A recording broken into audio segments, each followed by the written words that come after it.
Hello and welcome to Jim's EV Adventures. Today we have an unboxing. I have a company called RippleOn that sent me this EV charging system. Let's open it up and see what we have. Here we go.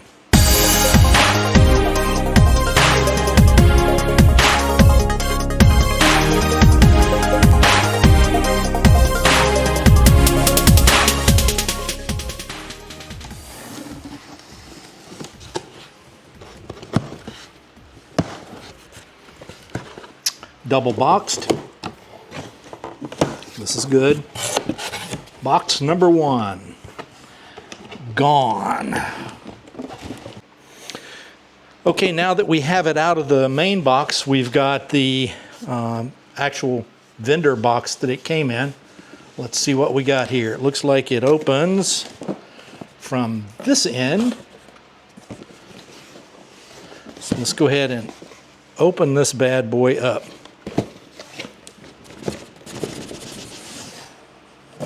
On this end is the J1772 handle. Let's open this bad boy up, see what it looks like. Has their signature on it. Very nice connector.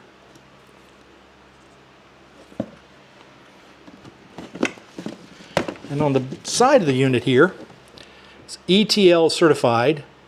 There's the FCC ID, the model number. Okay, let's start this off with a safety message. Safety, don't learn by accident. All right, here's where I'm going to mount this thing for this test. I know it looks kind of rickety, but that's okay. So I'm going to mount the cable, the plug assembly here, and the unit here. And just stand by and watch.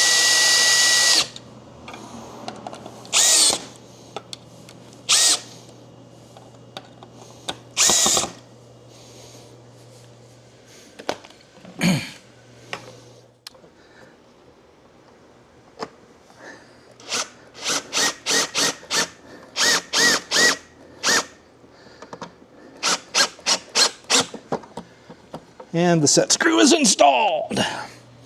Now the unit is good to go. If you'll notice, the set screw was right here. Very hard to get to, especially if you mount it low like I've got mine right here. The next step, let's go ahead and plug it in. Got to unwrap the the 1450 plug.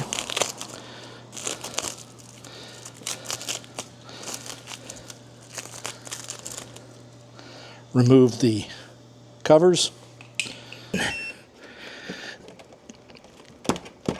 Okay. The unit is lit up. Lay the cable on the cable hook up here. And there we go. Okay guys, as you can see, the unit is installed, it is lit up. I've run the app on my phone, and now I'm going to unplug it from the jack here. I'm going to plug it in. So we're going to open up the app. It looks something like this. And we're going to set it. Shows that it's online. I'm going to set it for 40 amps. Click start charging. Boom. Click. Beep. So that works. All right, this is the first charge. I'm going to let it go all the way through, and then we'll come back and see how things did.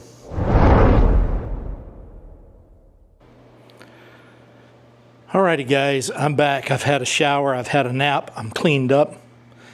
And I'm about to unplug this thing. Let me look inside the vehicle first to make sure it has completed, absolutely completed charging.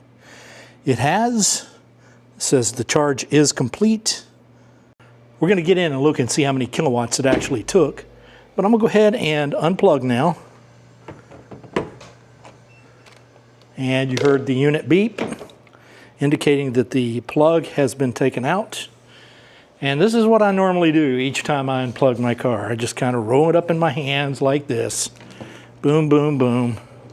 About 4 times, maybe 5. And drop it over the little unit that I've installed there. Plug that in. Leave this hanging. I'm glad it's got one of those, but just leave it hanging. This is the RippleOn app. And we're going to look at the history. So I was plugged in for 216 minutes, delivered 16.36 kilowatt hours. Charge is complete. Now it's going to keep a running tab of how much I charge this vehicle. So this will be another good video that I can do later to show you the difference between what is delivered by the unit and what is actually put into the car. I'm going to go into my car scanner app and connect.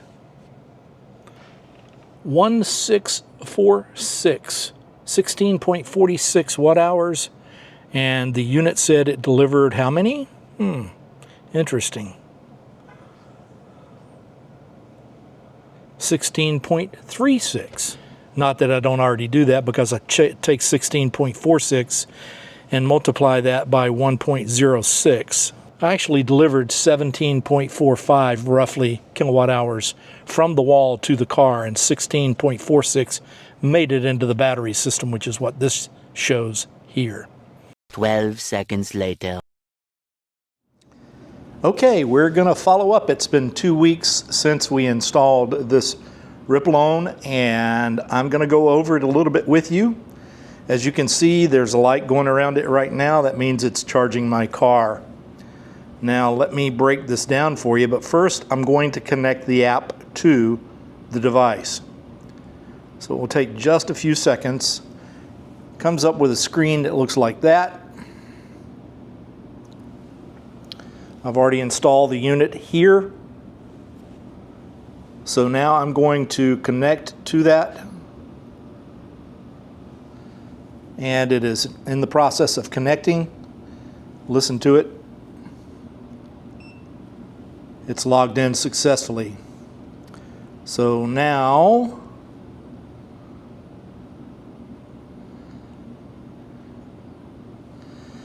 as you can see, I've got the screen recording going now. It's got 245 volts. It's putting out 9.97 kilowatts at 40.6 amps.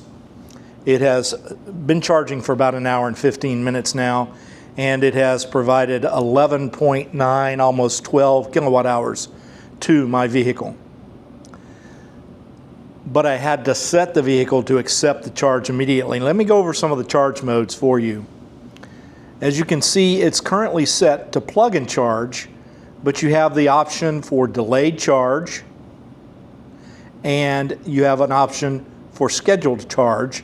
But in order to use either one of those services, you have to turn off plug and charge. So that's what I'm going to do now. Turning off plug and charge. And it's going to continue to charge. That's okay. Let's go over these charge modes. Delayed charge allows you to set a start charging time, which means you get home, you plug your car in, and at that charging time, it will start and charge your car till your car no longer accepts a charge. So in this case, you can set it in 24-hour increments. But the charging schedule that I had been using was scheduled charge.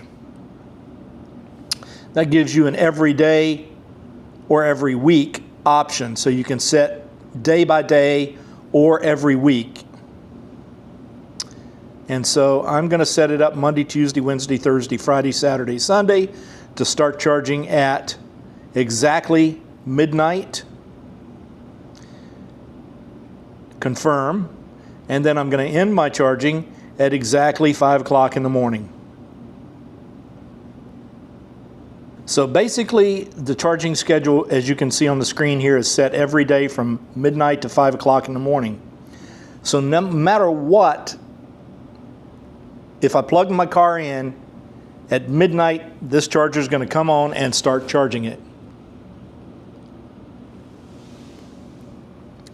That is probably the method that most people are going to use. I'm also going to show you how much charging has been done on this unit over the past 2 weeks. So you can see a couple of 0.03 kilowatt hours in testing, or a 19.77 kilowatt hour session, a 15.59, a 29.70, and then currently it has been charging for 1.18 hours, 1 hour 18 minutes, and has delivered 12.55 kilowatt hours. So now at this point in time, I'm going to end this charge. Actually, I'm just going to let it continue to charge. And then we're going to go in the house and back into the studio, and we're going to talk about what I like and what I dislike about this unit right here. Okay guys, here's my overall impression of the RippleOn charger and my recommendation.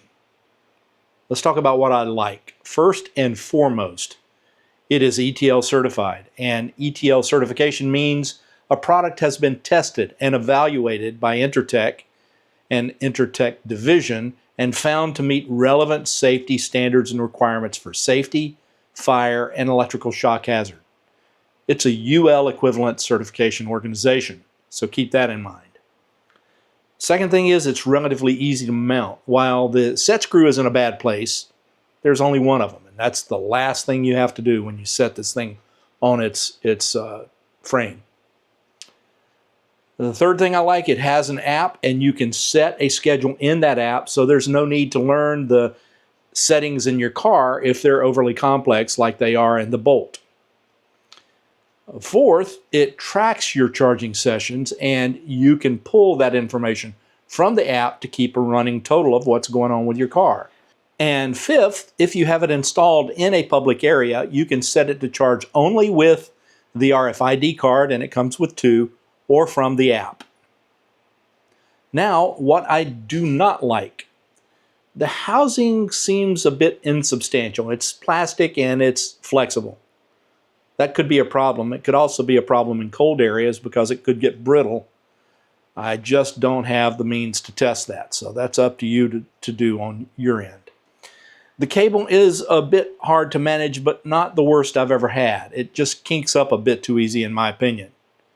And finally, the big thing, plug-in charge does not work properly with my Bolt. Here is the issue. If I have the unit set to plug-in charge using the Bolt's internal schedule, and I plug the car in when I get home, it goes into an immediate priority charge to bring the car up to 40%. Then it stops and waits on the Bolt schedule to kick in. The problem is, this charger can't handle that. Once the charge starts and stops, it cannot start again unless you unplug and replug the car in. It cannot continue as the contactors reset, and even when your car asks for energy, it will fault. And you will get a message on the screen that says, unable to charge. RippleOn is not the only charger that has this issue. Any charger out there that does not have a constant monitor to detect whether the vehicle is asking for a charge will fault like this. And there are many of them out there. I've tested at least 4 that do that same thing. So if you want a charger that has an app and a built-in scheduler, then this charger is for you. You will find a link below to where you can go purchase that unit. If you have any questions, please do reach out. And in the meantime, I'll see you out there or somewhere along the route from point A to point B. Take it easy, everybody. I'll see you all real soon.